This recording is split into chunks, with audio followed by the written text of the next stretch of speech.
Duplicate. হ্যাঁ সব ঠিকঠাক আছে।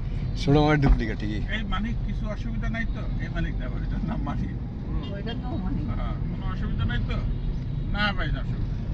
আমার মনে করে যে খাওয়া দাওয়া শেষে আমি তো টাকা পয়সা সব দিয়ে যাবে।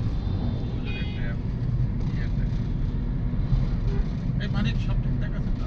ভাই আপনি সব দিচ্ছেন তো? অভিনয় করে দেখায়। এই অনুষ্ঠান এগুলা সবসময় করি। আর এটা নিয়ে আমরা তামাশা করি। আমি সব দিচ্ছি, এত কাজ দিয়ে দিই।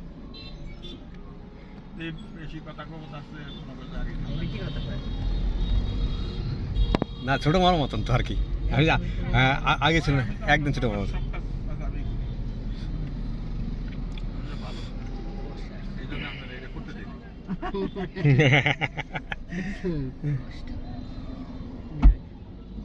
কিন্তু মামাই যে না করছে এটা কই? মামাই তো না করছে।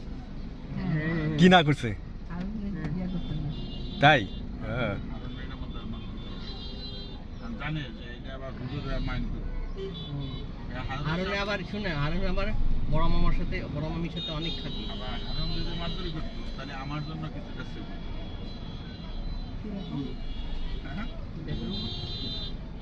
হারুন চাপা মানে চাপা তুমি মেয়ে না? না, অনেক ধরেন স্বচ্ছতা থাকতো।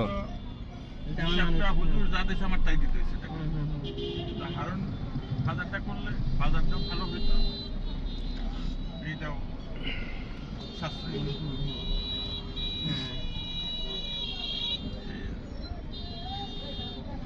এইটা ভাইবে মামা খালি সুখে শান্তিতে বাজার বাজার করবো, মন খুশি থাকবো, এই জন্য না করছি।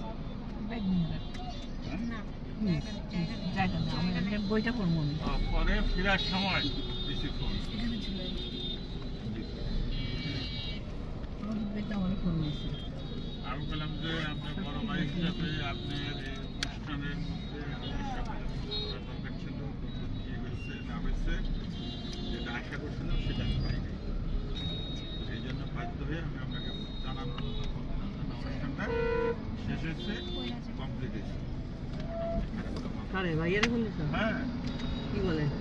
আমি তো ঠান্ডা মাথা গেছি, আমি তো কোনো রাগ হয় না। তুমি ভুল বুঝতেছো, আমি নামাজের আগে ভিতরে ফোন দিচ্ছি। নামাজের আগে আপনি ফোন